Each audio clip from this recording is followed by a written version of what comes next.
Starting that one. Dear teachers, welcome to JSN English Learning. We are with Unit 2 of UGTRB and we are taking up Paradise Lost Book 9. And the lesson that is prescribed is Paradise Lost Book 9. And what is the lines that are prescribed?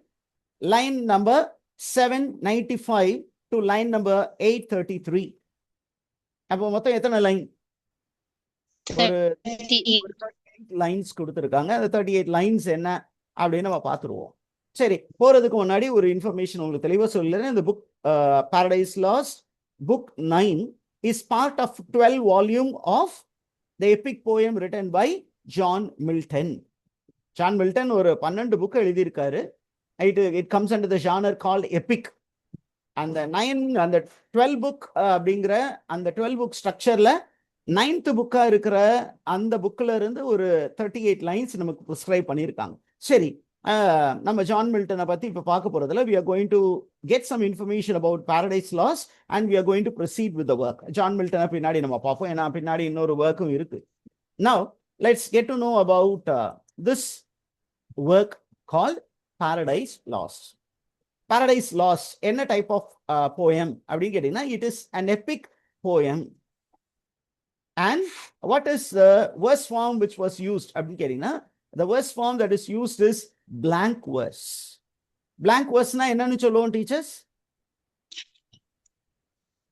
Unrhymed iambic pentameter, sir. Very good. Unrhymed iambic pentameter. Unrhymed அப்படின்னா அந்த rhyming இருக்காது. அடுத்தது iamb அப்படின்னா one unstressed syllable followed by a stressed syllable. அப்ப அதுதான் ஒரு பேர். அப்ப டைசிலாபிக் வேர்டு இருக்கும். அதுல ஃபர்ஸ்ட் சிலபிள்ல அன்ஸ்ட்ரெஸ்டு, செகண்ட் சிலபிள்ல ஸ்ட்ரெஸ். அது அயாம்பிக் ஃபூட்னு சொல்லுவாங்க. இந்த மாதிரி ஒரு ஃபூட் அப்படின்னா 2 சிலபிள் உள்ளது. அப்படியே ஒரு 5 செட்டு வச்சீங்கன்னா மொத்தம் 10 சிலபிள் இருக்கும் ஒரு லைன்ல. அதுதான் அன்ரைம் அயாம்பிக் பென்டாமீட்டர் அப்படின்னு சொல்றாங்க. Very good. சரி, இந்த பாரடைஸ் லாஸ்ட் முதலாக எப்போ பப்ளிஷ் பண்ணப்பட்டது அப்படின்னா it was publish in the year 1667. மொத்தம் 10 புக்கா பப்ளிஷ் பண்ணாரு மொத்தம். ஒவ்வொரு புக்லையும் ஏறக்குறைய ஒரு 950 இருந்து 1100 லைன்ஸ். பாருங்க எந்த அளவுக்கு ஒரு ஸ்காலர்லி ஒர்க்னு பாருங்க. சின்ன புக்கு கிடையாது, ஒவ்வொரு புக்லையுமே ஒரு லாங்கா இருக்கும். சரி, அந்த மாதிரி ஒரு வால்யூம்னஸ் வால்யூமை 1667ல மொத்தம் 10 புக்கு வச்சு பப்ளிஷ் பண்ணாரு. பட் அடுத்தது ஒரு செகண்ட் எடிஷன் கொண்டு வந்தாரு. And that second edition appeared in 1674. And this time, there were minor revisions which were carried out and 2 more books were added. Now, the total number of books were 12. Total volume. அப்படிங்கும்போது மொத்தம் 12 volume. ஏன் sir 12 volume அப்படின்னு கேட்டீங்கன்னா, that is actually the norm for epic poetry. Epic போயட்ரினா எத்தனை வால்யூம்ல இருக்கணும்? 12 volume இருக்கணும். அண்ட் நம்ம ஜான் மில்டனுக்கு முன்னாடி மாடலா இருந்த பெரிய எபிக் ரைட்டர்ஸ் யாரு அப்படின்னா இவர் ஒரு இங்கிலீஷ் ரைட்டர். டைரக்டா இவருக்கு மாடலா இருந்தது அப்படின்னா வெர்ஜிலுடைய ஈனியட். வெர்ஜில் ஈனியட் அப்படின்னு ஒரு ஒர்க் எழுதி இருந்தாரு. அந்த ஒர்க் 12 வால்யூம்ல இருந்தது. அந்த 12 வால்யூம் ஒர்க்கை மில்டன் நிறைய படிச்சிருந்தாரு. அப்ப படிச்சதுனால என்ன பண்ணாருன்னா அந்த மாதிரி ஒரு எப்பிக்கா நம்மளும் எழுதணும். ஆனா வெர்ஜிலுக்கு மாடல் என்ன அப்படின்னு நீங்க கேட்டீங்கன்னா வெர்ஜிலுக்கு மாடலா எந்த ரைட்டர் இருந்தாரு? எந்த ரைட்டருடைய எந்த ஒர்க் இருந்தது சொல்லுங்க பார்க்கலாம். Who is the proponent or who is the one who popularized this epic form? Spencer, sir. Ma'am?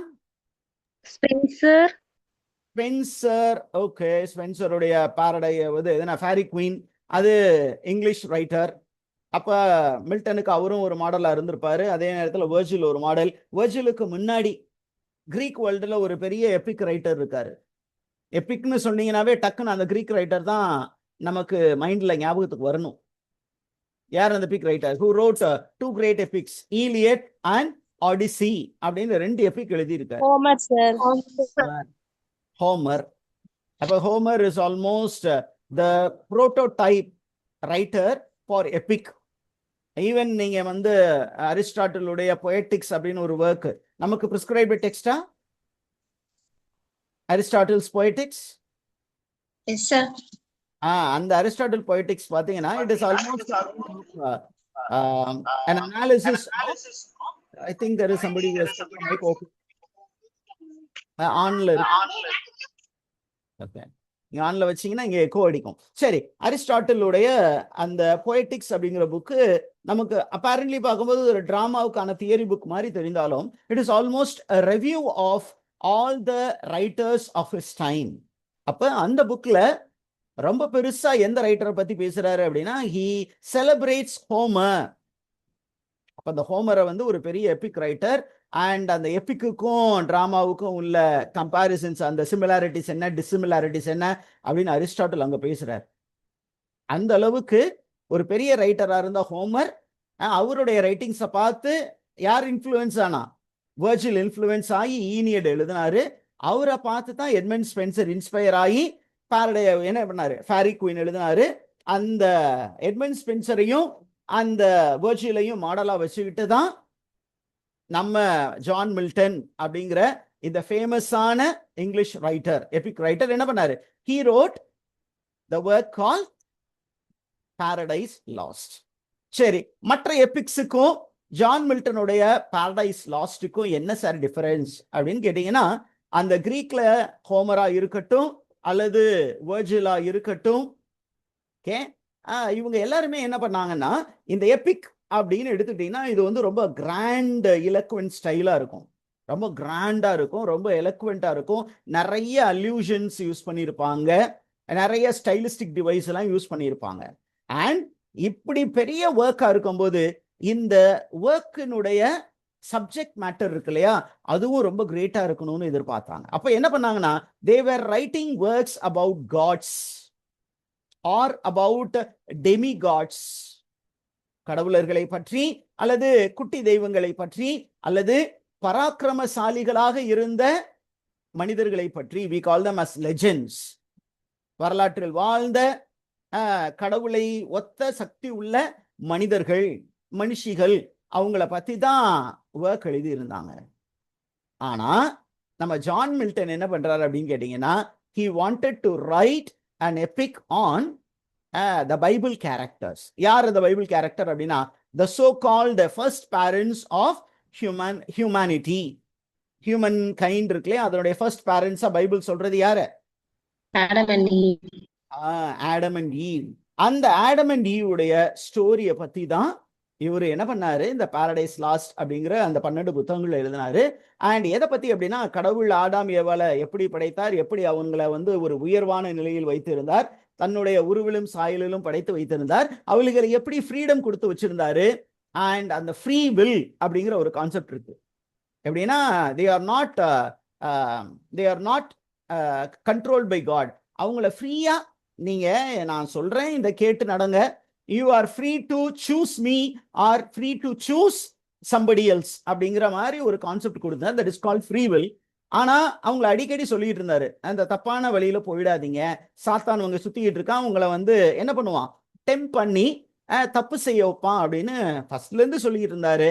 ஆனா இவர்கள் அதை கேட்டாங்களா கேட்கலையா அப்படின்னு பாத்தீங்கன்னா, பைபிள் ஸ்டோரி என்ன சொல்லுது அப்படின்னா, eve and Adam when they stayed together, Satan did not find a chance to tempt.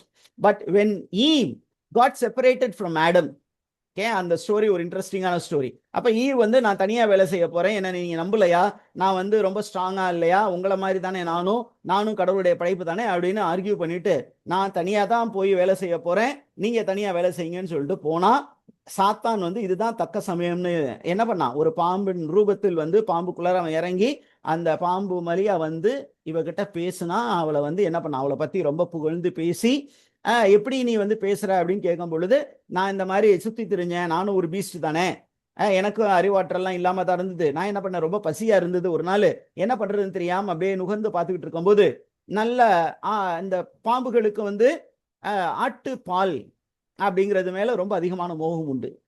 அப்ப குட்டி போட்ட ஆடுகள் வந்து என்ன பண்ணும் அப்படின்னா, ஆடுகள் குடித்தது போக, குட்டி ஆடுகள் குடித்தது போக அந்த பால் வந்து அந்த காம்பில இருந்து சுரந்து கொண்டே இருக்கும், ஆட்டு மடியில இருந்து. அப்ப அந்த ஸ்மெல்ல அந்த ஸ்மெல்ல நுகர்ந்து இந்த பாம்புகள் அந்த இடத்துக்கு போய் அந்த பால்ல வந்து பருகும் அப்படின்னு ஒரு நம்பிக்கை இருக்கு.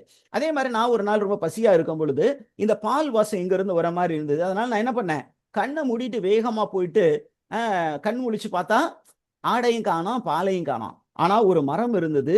அந்த மரத்தில் இருக்கக்கூடிய கனிகள்ல இருந்து தான் இந்த வாசம் வருதுன்னு தெரிஞ்சுக்கிட்டேன். அப்ப அந்த மரத்தின் கனிகளை சாப்பிட்டுட்டு நல்லா வயிறு முட்டை சாப்பிட்டு என்ன பண்ணேன், தூங்கிட்டேன். முழிச்சு பார்த்தா எனக்குள்ளார ஏதோ ஒரு மாற்றம். என்ன மாற்றம்? என்னால யோசிக்க முடியுது, என்னால பேச முடியுது. எந்த மரம் அப்படின்னு நான் உனக்கு காட்டுறேன், வரியா அப்படின்னு ஈவ்கிட்ட கேட்கும்போது ஈவ் என்ன சொல்றாங்க, இந்த மாதிரி ஒரு பீஸ்ட் இதெல்லாம் யோசிக்க முடியாது. They are of the lower order thinking. அந்த என்ன பண்ணுவாங்க, what to say, we are with 6 sense. அவங்களுக்குலாம் 5 sense, 4 sense, 3 sense, 2 sense உள்ள ஒரு பீயிங் தானே இந்த ஸ்னேக். இந்த ஸ்னேக் எப்படி ரீசன் பண்ணுது, இந்த ஸ்னேக் எப்படி பேசுது? அப்ப அந்த மரம் எதுன்னு எனக்கு காட்டுன்னு சொன்னோன்னே இந்த பாம்பு வந்து வெளிக்காட்டவ அப்படியே அந்த ஈவும் அங்க போறாங்க. அங்க போய் பார்த்ததுக்கு அப்புறம் தான் தெரியுது, இந்த மரம் எந்த மரம், கடவுள் விளக்கப்பட்ட மரமாக சொன்ன அந்த மரம் தான் அந்த மரம். It is called the forbidden tree.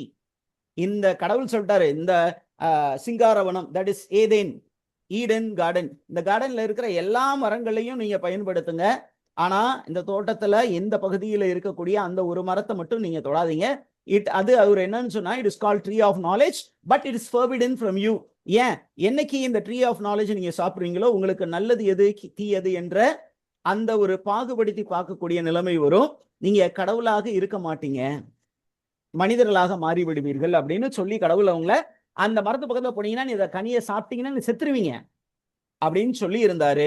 அப்ப அந்த மரத்துக்கிட்ட போனோன்னு ஏவாளுக்கு ஒரு பயம் வந்துருச்சு. பயம் வரும் பொழுது இவ பயப்படுறான்னு தெரிஞ்சு அந்த சர்பென்ட், அந்த சர்ப்பம் வடிவில் இருக்கக்கூடிய சாத்தான் வந்து என்ன சொல்லுது, லாஜிக்கா ஆர்கியூ பண்ணி அவளை என்ன பண்ணுது, டெம்ப் பண்ணி, ஒரு சாதாரண ஒரு ஊர்ந்து செல்லக்கூடிய ஒரு மிருகமாக நான் இருக்கிறேன், எனக்கே யோசிக்கும் ஆற்றல் பேசக்கூடிய ஆற்றல் இருக்கும் என்றால் இவ்வளவு அழகா இருக்க, கடவுளுடைய உருவிலும் சாயலும் இருக்கக்கூடிய நீ, ஏறக்குறைய நீயும் கடவுளும் ஒண்ணுதான், நீ என்ன வாவ அப்படின்னு கேட்டீங்கன்னா கடவுளுக்கு அடுத்த பொசிஷன்ல இருக்க ஏஞ்சல்ஸ் எல்லாம் பார்த்து கூட உன்னை என்ன பண்றாங்க, they are very jealous about your creation. இந்த மாதிரி ரொம்ப அழகா இருக்க, நீ இந்த கனியை சாப்பிட்டீங்கன்னா என்ன வாவ அப்படின்னு கேட்டீங்கன்னா நீ கடவுளை ஆயிடுவ. நீ கடவுளை ஆகக்கூடாதுங்கிறதுனாலதான் கடவுள் உன்னை பயமுறுத்தி வச்சிருக்காரு, உன்னை ஏமாத்தி வச்சிருக்காரு, நீ இந்த கனியை சாப்பிட்டு பாரு அப்படின்னு அவளை டெம்ப் பண்ணுது. கொஞ்ச நேரம் அவன் யோசிக்கிறா, அப்புறமேலு ஒரு சாலிலக்வி, the benefits of the fruit, அதை பத்தி அந்த ட்ரீயை பத்தி அவர் ரொம்ப பெருமையா பேச போறா, அந்த ஃப்ரூட்டை பத்தி பெருமையா பேச போறா. அந்த பேசேஜ் தான் நமக்கு கொடுத்திருக்காங்க. Is the idea clear, teachers? இப்போ அந்த விளக்கப்பட்ட கனி, அந்த forbidden fruit சாப்பிட்டதுனால இவங்களுக்கு என்ன நடந்தது அப்படிங்கிறது தான் what to say, chapter 10, what to say, book number 10, book number 11, book number 12. They fell from a high status. கடவுளை வந்து கடவுளோடு நடக்கக்கூடிய ஒரு நிலையில் இருந்தாங்க, கடவுள் அவங்கள்ட்ட வந்து பேசுற மாதிரி நிலையில இருந்தாங்க.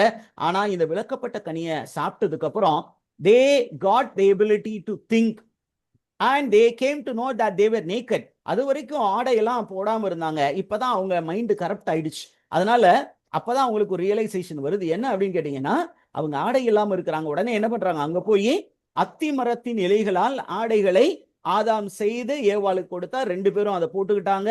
அப்புறம் சாப்பிட்டதுனால என்ன ஆச்சு அப்படின்னு கேட்டீங்கன்னா, they became what to say, they became tuned to the desire of the flesh. இந்த உடல் சார்ந்த இச்சைகள் அப்படிங்கிறது முத அப்பதான் அவங்களுக்கு வருது. உடனே என்ன பண்றாங்க, they have sex. அந்த செக்ஸுக்கு அப்புறம் they have guilt of committing a sin against God. அதுக்கப்புறம் என்ன பண்றாங்க, கடவுள் இறங்கி வந்து ஆதாம் ஏவாள்னு கூப்பிடுறாரு. ஆனா இவங்க 2 பேரும் கடவுளுக்கு முன்னாடி போய் நிக்க பயந்து போயிருக்கிறாங்க. அதுதான் ஃபியர் அண்ட் தப்பு செஞ்சுட்ட அந்த குற்ற உணர்வு. அது ரெண்டும் அவங்கள வாட்டுனால அவங்க என்ன பண்ணாங்க, கடவுளுக்கு நேரா போய் நிக்காம ஒளிஞ்சுக்கிட்டு இருந்தாங்க. கடவுள் புரிஞ்சுக்கிட்டாரு, ஓகே நீங்க தப்பு பண்ணிட்டீங்களா, நான் என்ன பண்ணேன், இந்த விளக்கப்பட்ட கனியை சாப்பிடாதீங்கன்னு சொல்லியிருந்தேன், நீங்க அதை சாப்பிட்டுட்டீங்க அப்படித்தானே, ஓகே அப்ப உங்களுக்கு இனிமேட்டுக்கு இந்த ஏதேன் தோட்டத்துல இருக்கிற, ஏன்னா இங்க எல்லாமே உங்களுக்கு ப்ரொவைடட், எல்லாமே டேபிள் செட்டு எல்லாமே பக்காவா இருக்கு. இந்த மாதிரி ஒரு இடத்துல இருக்கிறதுக்கு நீங்க தகுதியற்றவர்களாக போயிட்டீங்க. You were in a state of grace and no more you will enjoy the state of grace. You have to live a life by yourself. நீங்க உங்க சொந்த காலில் வாழணும். அதனால என்ன பண்றாரு, இந்த தோட்டத்தை விட்டு நீங்கள் வெளியேற வேண்டும். அப்ப இந்த தோட்டத்துக்குள்ளார திருப்பியும் வரலாம். ஏன் அப்படின்னா, எங்க அப்பா வீட்டுல எல்லாம் தான் கிடைச்சிச்சே, நான் அங்க போய் ஜாலியா உட்கார்ந்துருப்பேன் அப்படின்னு அவங்களுக்கு ஒரு எண்ணம் வரும். கஷ்டப்படக்கூடாது, உழைத்து சாப்பிடணும் அப்படிங்கிற ஒரு சூழ்நிலை இனிமேட்டு அவங்களுக்கு வந்துருச்சு.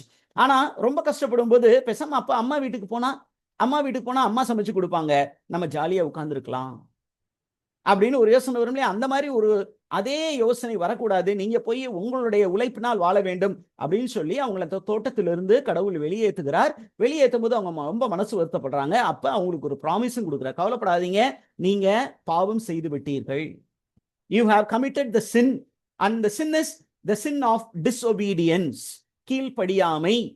அந்த கீழ்ப்படியாமையினால் நீங்கள் பாவம் செய்து விட்டீர்கள்.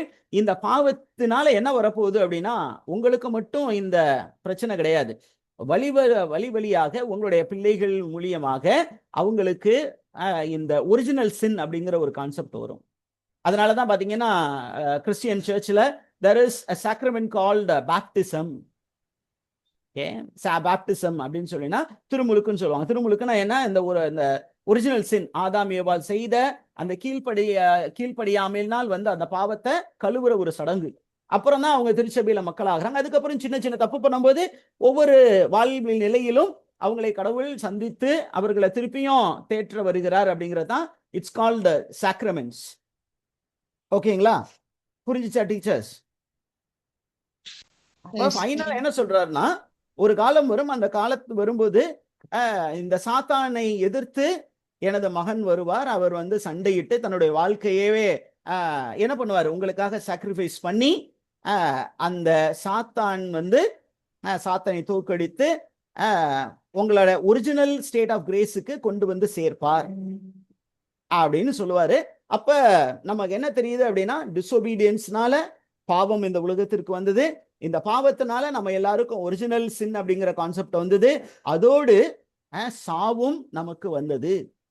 இதை சாப்பிட்றதுக்கு முன்னாடி, அந்த ஃபர்பிடன் ஃப்ரூட்டை சாப்பிட்றதுக்கு முன்னாடி Adam and Eve were immortals. சாகா நிலையில் இருந்தார்கள், பாவமற்ற நிலையில் இருந்தார்கள். என்னைக்கு அந்த விளக்கப்பட்ட கனியை சாப்பிட்டாங்களோ அன்னைக்கு அவங்களுக்கு சாவு வந்தது. அப்படின்னா அவங்க கொஞ்ச நாள் கஷ்டப்பட போறாங்க, அதுக்கப்புறம் பிள்ளைக்குட்டி பிக்க போறாங்க, அந்த வயசாகி இறக்கத்தான் போகிறார்கள். அந்த இறப்பு என்பது யாருடைய பிள்ளை அப்படின்னா, இந்த பாரடைஸ் லாஸ்ட்ல பாத்தீங்கன்னா it is the son of Satan, son and daughter, sin and death அப்படின்னு அந்த ரெண்டையும் பாத்தீங்கன்னா என்ன பண்ணியிருப்பாரு, அப்படியே அலகரைஸ் பண்ணியிருப்பார். அந்த மாதிரி இன்ஃபர்மேஷன்லாம் இந்த புக்ல இருக்கு டீச்சர்ஸ். இப்ப நம்ம இந்த புக்ல இன்னும் கொஞ்சம் டீடைலிங் பார்த்துட்டு சாப்டர் 9 அந்த புக் 9 அந்த ஆர்குமெண்ட் என்னன்னு பார்த்துட்டு அதுக்கப்புறம் அந்த கிவன் லைன்ஸ்க்கு போயிடுவோம் ஸ்ட்ரெயிட் அவே. ஓகேவா? Okay sir. அப்ப டோட்டலா நமக்கு இந்த பாரடைஸ் லாஸ்ட்ல மொத்தம் எத்தனை புக் டீச்சர்ஸ்? 12 books. அந்த 12 புக்ஸ் அப்படிங்கும்போது ஒவ்வொரு புக்லயுமே நிறைய லைன்ஸ் இருக்கும். Almost 950 to 1100 lines. and the lines are written in blank verse, right? இதுல பாத்தீங்கன்னா நார்மலா இந்த போயம் எப்படி தொடங்கும் அப்படின்னு கேட்டீங்கன்னா, according to tradition this epic poem begins in medias res. in medias res அப்படின்னா in the middle of the story, அப்படின்னா in middle of action. அப்படின்னா நம்ம ஒரு குழந்தை பிறக்கிறதுல இருந்து ஸ்டோரி சொன்னீங்கன்னா இது நார்மல் ஸ்டோரி. ஆனா திடீர்னு அப்ரப்டா எங்கேயோ ஒரு பிரச்சனை இருக்கிற இடத்துல ஸ்டோரி தொடங்குவாங்க. அப்புறம் என்ன நடந்தது முன்னாடி அப்படிங்கறது பிளாஷ்பேக்ல சொல்லுவாங்க. அதே டெக்னிக் தான் இங்கேயும். கடவுள் மனிதனை படைப்புறதுல இருந்து ஸ்டோரி இல்ல, மனிதனை படைத்தார், அப்ப எப்படி படைத்தாரு, ஏன் படைத்தார் அப்படிங்கறதெல்லாம் ஒரு பேக் ஸ்டோரியா சொல்லிட்டு அதுக்கப்புறம் பிரசன்ட்டுக்கு திருப்பியும் பிரசன்ட்ல இருந்து போய் ஃபியூச்சர் ப்ராமிஸோட வர்றதுதான் இந்த ஸ்டோரி டெக்னிக். அதற்கப்புறம் பாத்தீங்கன்னா normally whenever there is an epic, the epic has a invocation to the muse. Invocation to the muse. சரி, இப்போ உங்களுக்கு தெரிஞ்ச மாதிரி ஒரு क्वेश्चन கேட்போம். இப்போ what is the epic of this soil? Indian சாயில்ல இருக்கக்கூடிய ஃபேமஸான எபிக்ஸ் எது? ராமாயணா அண்ட் மகாபாரதா. சரி, மகாபாரதா நமக்கு எல்லாருக்குமே நல்லா தெரியும். இந்த மகாபாரதால இன்வொகேஷன் யாரை நோக்கி இருந்தது? Okay, just 1 minute, teachers. I'll resume.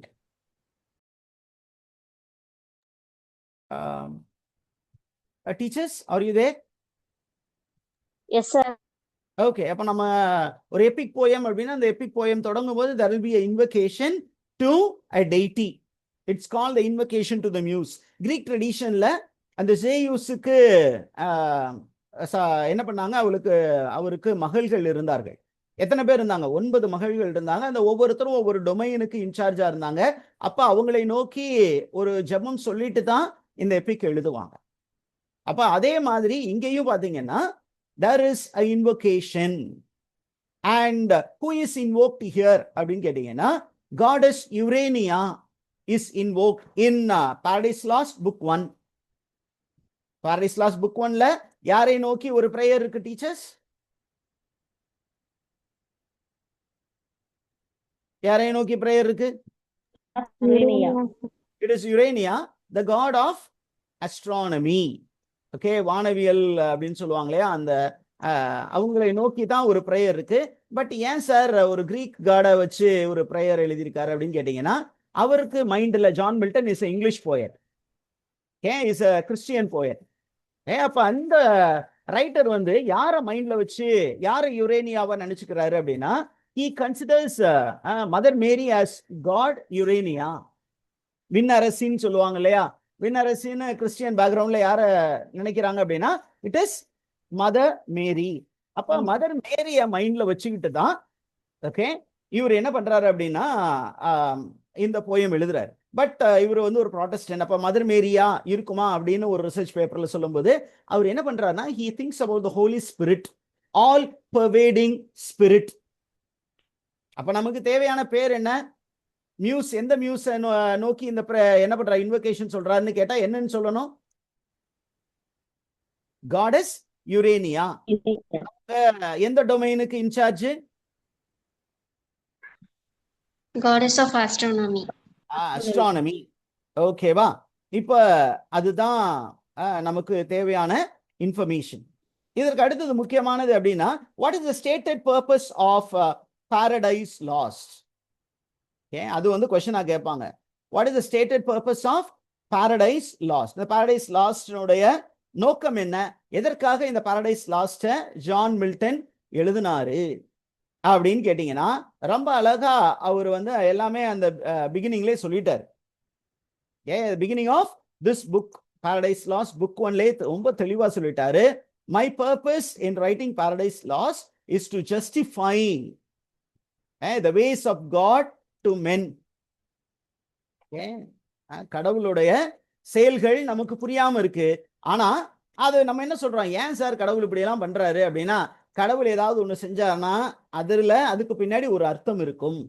ஏன் சார் எனக்கு இந்த கஷ்டம், ஏன் இந்த கடவுள் எனக்கு இந்த கஷ்டத்தை கொடுத்துருக்கிறாரு அப்படின்னு நம்ம கொஸ்டின் கேட்போம்ல. அப்ப அந்த கொஸ்டின் கேட்டோம்னா அதுக்கு பதில் என்ன அப்படின்னா, கடவுள் எது செஞ்சாலும் அது நல்லதுக்கு தாயா. அப்ப the stated purpose of paradise lost என்ன? அங்க உங்களுக்கு கொடுத்திருக்கேன் பாருங்க, டைப் பண்ணிருக்கேன். To justify the ways of God to man, sir. அவ்வளவுதான். ஆக்சுவலா the first few phrases add பண்ணிக்கோ. To assert eternal providence. கடவுள் எல்லா காலத்திலும் நம்மோடு இருக்கிறார், நம்மை காத்து வழி நடத்துவார். அது first purpose. Second purpose to justify the ways of God to men. கடவுள் செய்யறது எல்லாமே ரைட் தான் அப்படின்னு மனுஷனுக்கு புரிய வைப்பதற்காக தான் இந்த பாரடைஸ் லாஸ்ட் எழுதியிருக்கார். What is the opening line of Paradise Lost? அதுவும் கேட்குறாங்க. ஜென்ரலா கேட்டு நம்மளை வந்து கதிகலங்க வச்சிருவாங்க. நம்ம வந்து இந்த லைன்ஸ் மட்டும் படிச்சிருப்போம். ஆனா ஜென்ரல் இன்ஃபர்மேஷன் கேட்டுட்டு நம்மளை வந்து விட்டுறக்கூடாது இல்லையா, நம்ம வந்து அதை மிஸ் பண்ணிடக்கூடாது. அதனால என்ன சொல்றாரு, of man's first disobedience and the fall. அதுதான் opening line. Paradise Lost book 1ல ஓப்பனிங் லைன் என்ன அப்படின்னா, of man's first disobedience and the fall. அதுதான் ஓப்பனிங் லைன். சரியா? இப்போ இந்த போயத்தினுடைய ஸ்ட்ரக்சர் என்ன, எபிக் போயம் அப்படின்னா ஒவ்வொரு புக்குக்கும் என்ன பண்ணியிருக்காங்கன்னா புக் டைட்டில். இப்போ புக் 1 அப்படின்னா புக் டைட்டிலுக்கு கீழே there is a prose passage titled the argument followed by the poetry line which narrates a particular happening. இப்போ அந்த ஆர்குமெண்ட் வந்து ப்ரோஸ்ல இருக்கு, மற்றது எல்லாம் blank verseல இருக்கு. சரி, what is the purpose of the argument section அப்படின்னு கேட்டீங்கன்னா, the purpose of the argument section is to serve as a prose summary of that particular poetry lines. அந்த புக்ல போயட்ரி இருக்கு இல்லையா, அந்த போயட்ரியில நிறைய அல்யூஷன்ஸ் இருக்க போது, நிறைய ஐடியாஸ் இருக்க போது, அது எல்லாத்தையும் சம்மரைஸ் பண்ற ஒரு ப்ரோஸ் செக்ஷனா தான் எது இருக்கு? எந்த செக்ஷன் இருக்கு டீச்சர்ஸ்? ஆர்குமெண்ட் அப்படிங்கிற செக்ஷன். அப்ப இந்த ஆர்குமெண்ட் இப்ப நம்ம புக் 9க்கு வந்துட்டோம். புக் 9ல what is the argument section அப்படின்னு பார்க்கும் பொழுது நமக்கு தெளிவா சொல்லுது. என்ன அப்படின்னு கேட்டீங்கன்னா, கடவுள் வந்து ஏற்கனவே ப்ரீவியஸா நமக்கு 8 புக் இருக்கு. இந்த 8 புக்ல கடவுள் என்ன பண்ணிட்டாரு அப்படின்னா, நீங்க அப்படியே பேக்ரவுண்ட் ஸ்டோரி ஒரு சின்னதா சொல்லி முடிச்சிடுறேன். என்ன அப்படின்னா, கடவுள் முதலாக தானாக இருந்தார், ஒரே கடவுள் தான். இந்த நீங்க கிறிஸ்டியானிட்டின்னு வந்தீங்கன்னா ஒன்லி ஒன் காட். ஆனா அந்த காட் வந்து 3 பர்சன்ஸா இருக்காருன்னு நமக்கு சொல்லுவாங்க. ஒரே கடவுள், ஆனால் ஆள் வடிவில் மூவராக இருக்கிறார். என்ன ஆள் வடிவு அப்படின்னா, அவங்க செய்யக்கூடிய ஃபங்க்ஷன் 3 விதமா இருக்கு. ஒன்று வந்து தந்தையாம் கடவுள், God the Father who does the work of creation, இந்த உலகை படைப்பது, படைக்கிற வேலையை பார்க்கறது, அதை காக்கிற வேலையை பார்க்கறது. ரெண்டாவது God the Son who does the work of assisting the Father in preserving the world. ஒருவேளை இந்த உலகம் வந்து இந்த மனிதர்கள் எல்லாம் தவறிட்டாங்க அப்படிங்கும்போது, தவறான வழிக்கு போயிட்டாங்க அப்படிங்கும்போது, அவங்க பண்ண தப்புக்கு பிராயச்சித்தம் பண்ணக்கூடிய வேலையை செய்யறது யாரு அப்படின்னா, இந்த கடவுளினுடைய மைந்தன், the second person of the most holy trinity, trinitarian one god concept ன்னு சொல்லுவாங்க. ஒரே ஆளு 3 வடிவத்தில் இருக்கிறார். அது ஒரு தமத்திருத்துவம், தந்தை மகன் தூயாவி. அந்த 3ஆம் ஆளாக கடவுள் யாரு அப்படின்னா, a man who recreates the world, அதான் ஹோலி ஸ்பிரிட். இப்ப இந்த மாதிரி 3 ஆட்களாக இருக்கக்கூடிய கடவுள், ஆனா ஒரே கடவுள். இந்த ஒரு கடவுள் வந்து இந்த உலகத்தை என்ன பண்றாரு அப்படின்னு சொன்னா, அப்படியே இருக்கிறாரு. இருக்கும்போது பாக்குறாரு, நம்ம இப்படியே சும்மா உட்கார்ந்துருந்தா நல்லா இருக்காது இல்லையா? அப்ப என்ன பண்ணுவோம், இந்த உலகை படைப்போம் அப்படின்னு உலகத்தை படைச்சாரு. எத்தனை நாள்ல உலகத்தை படைச்சாருன்னு பைபிள் சொல்லுது? இது எந்த புக்ல இந்த பைபிள் நரேஷன்லாம் இருக்கு அப்படின்னா, ஓல்ட் டெஸ்டமென்ட், பழைய ஏற்பாடு. இந்த ஓல்ட் டெஸ்டமெண்ட்டுக்குள்ளார நிறைய புத்தகம் இருக்கு. அந்த ஓல்ட் டெஸ்டமெண்ட்ல முதல் புத்தகம் இட் இஸ் கால்டு ஜெனசிஸ், தமிழ்ல ஆதியாகமம், தொடக்க நூல். ஓல்டு தமிழ் பைபிள்ல அதனுடைய டைட்டில் வந்து ஆதியாகமம். இப்ப மாடர்ன் மொழிபெயர்ப்புல அதுக்கு பேரு தொடக்க நூல் அப்படின்னு வச்சிருக்காங்க. இந்த ஜெனசிஸ்ல chapter 1 and 2 deals with the creation of the world. கடவுள் 6 நாட்களில் உலகை படைத்தார். ஓகே, 6வது நாள்ல கடைசியா எல்லாத்தையும் சின்ன சின்னதா எல்லாத்தையும் படைச்சிட்டு, எல்லாம் அந்த படைப்பின் முத்தாய்ப்பாக கிளைமாக்ஸா மனிதனை படைத்தார். அந்த மனிதன் படைப்பை பத்தி பைபிள் வந்து 2 விதமான நரேட்டிவ் சொல்லுது. என்ன அப்படின்னா, ஒரு ஃபர்ஸ்ட் நரேட்டிவ்ல என்ன சொல்லுதுன்னா, கடவுளை ஆணுமாக பெண்ணுமாக படைத்தார் அப்படின்னு ஒரு நரேட்டிவ் இருக்கு. அந்த இவங்க எப்படி படைத்தார் அப்படின்னா, களிமண்ல இருந்து களிமண்ணை இடைத்து ஒரு பொம்மை மாதிரி செஞ்சாரு. அதனுடைய அந்த நாசில் அந்த இருக்கு இல்லையா பாசேஜ்ல தன்னுடைய ஆவியை ஊதினார். அப்புறம் அந்த மனிதன் ஆணும் பெண்ணும் உருவானார்கள்னு. இன்னொரு நரேஷன்ல என்ன சொல்லுன்னா, கடவுள் இந்த உலகத்துல படைச்சாரு, இருக்கக்கூடிய எல்லா உயிரினங்களையும் படைச்சாரு, கடைசியா ஆதாமை படைத்தார். ஆதாமை படைச்சிட்டு என்ன பண்ணாரு, இப்படியே இந்த பீயிங்ஸ் எல்லாத்தையும் கூட்டிட்டு வந்து அந்த பீயிங்ஸை வந்து ஆடமுக்கு முன்னாடி ஒரு பரேட் மாதிரி நடத்துறாரு. அவரு ஆடம் என்ன சொல்றாரு, ஒவ்வொரு அனிமலையும் பாக்குறாரு, அவருக்கு கம்பானியன் தேடுறாரு, ஆனா கம்பானியன் கிடைக்கல. Are you there with me teachers? ஆனால் அந்த ஒவ்வொரு பீயிங்ஸ்க்கும் அவர் என்ன பேர் வச்சாரோ அந்த பேரு தான் இன்ன வரைக்கும் அந்த மிருகத்திற்கு பெயராக இருக்கிறது என்று சொல்லப்படுகிறது. ஒரு நிமிஷம் டீச்சர்ஸ், ஏதோ கூப்பிடுற மாதிரி இருக்கு. Right, teachers. I was speaking about the creation of human beings. அப்படிதானே? Yes, sir. பைபிள்ல செகண்ட் என்ன சொல்லுதுன்னா, கடவுள் முதலில் எல்லா மிருகங்களையும் படைச்சிட்டாரு. அப்புறம் ஆதாம படைச்சாரு. ஆதாமுக்கு முன்னாடி எல்லா மிருகத்தையும் கூட்டிட்டு வராரு. அந்த எல்லா மிருகத்திலையும் ஆதாம் வந்து ஒரு இணையை தேடினான். ஆனா எதுவுமே அவனுக்கு இணையா தெரியல. அப்ப அவன் என்ன பண்றான், ஒவ்வொரு மிருகத்துக்கும் பேர் வச்சான். அந்த பேர் தான் இன்ன வரைக்கும் இந்த உலகத்துல அந்த மிருகங்களுக்கு பேராக இருந்தது. கடைசியா கடவுள் பார்த்துட்டார், இவன் வேற ஏதோ யோசிச்சுட்டு இருக்கான்.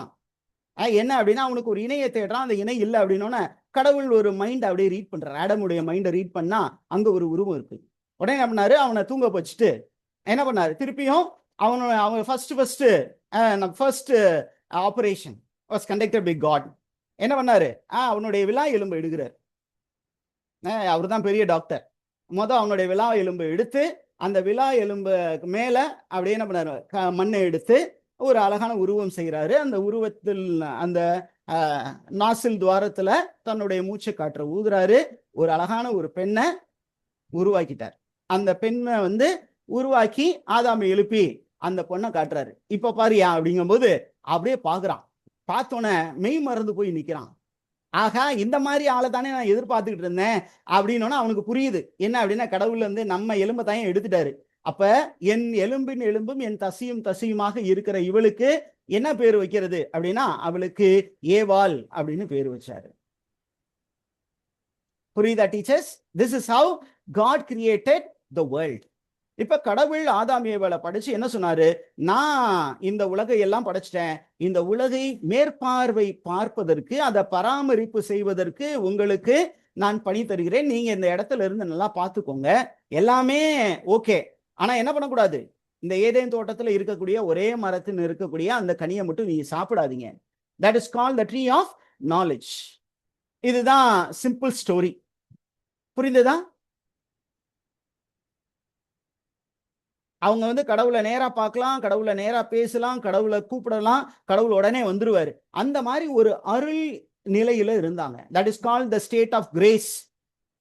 இந்த ஸ்டேட் ஆஃப் கிரேஸ்ல இருந்து எப்ப விலகி போறோம்னா, நம்ம என்னைக்கு கடவுள் சொல்றதை கேட்காம நம்ம தன்னிச்சையா நடக்கிறோமோ அப்ப அந்த அருள்நிலையிலிருந்து நாம் விலகி போகிறோம். கடவுளுக்கு எதிராக நாம் பாவம் செய்கிறோம். அந்த பாவம் நம்ம தப்பு செஞ்சிட்டோம்னு வச்சுக்கோங்களேன், அப்பா அம்மா சொல்றதை கேட்காம விட்டோம்னா நமக்கிட்டே ஒரு பயம் வரும், ஒரு கில்ட் வரும். இந்த fear and guilt, it will take us away from God. அதுதான் இந்த பர்டிகுலர் திங்குடைய ஸ்டோரி. சரி, இதுல சாத்தான் அப்படிங்கிற கேரக்டர் எங்க சார் வந்தாரு அப்படின்னு நீங்க கேட்பீங்கல்ல. யாருமே கேட்கலையே. சாத்தானை பத்தி எதுவுமே சொல்லலையே சார், சேட்டனை பத்தி எதுவுமே சொல்லலையே. சேட்டனை பத்தி பைபிள்ல சொல்லப்பட்டிருக்கா டீச்சர்ஸ் அந்த பேக் ஸ்டோரி அப்படின்னு கேட்டீங்கன்னா, பைபிளை தேடுனீங்கன்னா இந்த சாத்தானுடைய பேக் ஸ்டோரி இருக்காது. சாத்தானுடைய back story, how Satan became Satan, அப்படி சேட்டனை பத்தி ரெஃபரன்சஸ் இருக்கு. ஆனா ஹவ் சேட்டன் கேம் இன்டு எக்ஸிஸ்டன்ஸை பத்தி பைபிள்ல இருக்காது. It will be in pseudo canonical text. அப்படின்னா ப்ராப்பரா இதுதான் இன்ஸ்பயர்டு ஒர்க்னு சொன்னதுதான் நமக்கு பைபிளா இருக்கு, விவிலியமா இருக்கு. இதில் இல்லாம சர்ச் என்ன சொல்லுது, ஃபுல் இன்ஸ்பிரேஷன் வரல, இதெல்லாம் சூடோ கெனானிக்கல் அப்படின்னு, பார்ஷியலி இன்ஸ்பயர்டுன்னு சொல்லி நிறைய புத்தகங்கள் இருக்கு. அதுல ரொம்ப முக்கியமான ஒரு ரைட்டர் வந்து ஜான் மில்டன். இந்த பாரடைஸ் லாஸ்ட்ல என்ன பண்ணிருக்காரு, he has spoken about a character called Lucifer. Satan வந்து முதல் என்னவாக இருந்தாரு, சாத்தான் முதலில் என்னவாக இருந்தது அப்படின்னா லூசிஃபர் அப்படிங்கிற ஒரு ஏஞ்சலா இருந்தது. Are you with me teachers? Yes sir. இப்ப கடவுள் வந்து எங்க இருக்காரு அப்படின்னா, நம்ம என்ன சொல்றோம், அப்படியே வானத்தை பாக்குறோம். விண்ணுலகில் இருக்கிற எங்கள் தந்தையே அப்படின்னு தான் பிரேயர் இருக்கு, கேத்தலிக் பிரேயர். அதே மாதிரிதான் எல்லா உலகமும் என்ன சொல்றோம், சொர்க்கம் அப்படின்னா அது அங்கே எங்கேயோ இருக்கு, அது ரொம்ப ரம்மியமான இடம், இந்த உலகம் வந்து அந்த மாதிரி அழகான இடம் கிடையாது அப்படின்னு தான் நம்ம ஒரு நம்பிக்கை இருக்கு. ஆனா ஜீசஸ் கிரைஸ்ட் அதை வந்து மாத்தினாரு. என்ன, where is the kingdom of God? Kingdom of God is here amidst you. இந்த உங்களுக்கு இடையே எங்க ரெண்டு பேரு நல்ல இணக்கமா இருக்கீங்களோ அதுதான் ஹெவன் அப்படின்னு அவர் ஒரு புதிய புரிதலை கொடுத்தாரு. ஆனா ஓல்ட் டெஸ்டமெண்ட்ல அந்த மாதிரி ஒரு புரிதல் இல்லை. அப்ப விண்ணகம் அப்படிங்கிற ஒரு இடம் கடவுள் வாழக்கூடிய ஒரு இடமாக இருந்தது. அந்த கடவுள் வாழக்கூடிய இடத்துல இந்த ஒரே ஒரு நிமிஷம் டீச்சர்ஸ், நிறைய I will break here and I will restart. Okay.